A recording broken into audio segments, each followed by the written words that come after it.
আজকের আলোচনা নবম দশম শ্রেণী, বিষয় গণিত, অনুশীলনী 4.3, শিরোনাম সূচক ও লগারিদম। প্রশ্নটি হল, লগ সারণী ব্যবহার করে গুণফল নির্ণয় করো।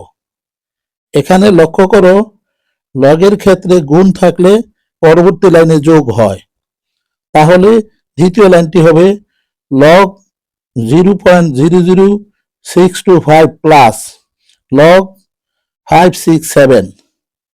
এখানে প্রথম লগের পূর্ণক ভার 3, দ্বিতীয় লগের পূর্ণক 2। তাহলে লগ সারণী থেকে পাই 62 সারির 5 কলামের মান 79588 এবং 56 সারির 7 কলামের মান 75358।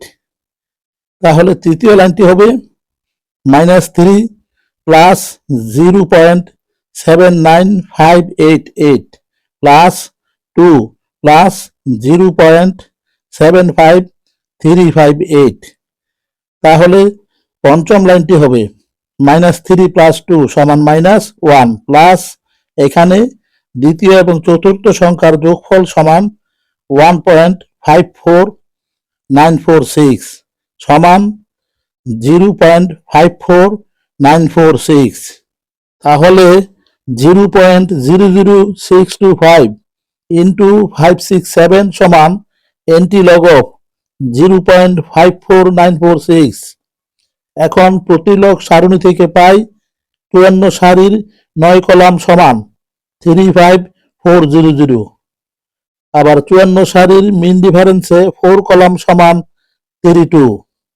54 সারির মিন ডিফারেন্সে 6 কলাম সমান 48।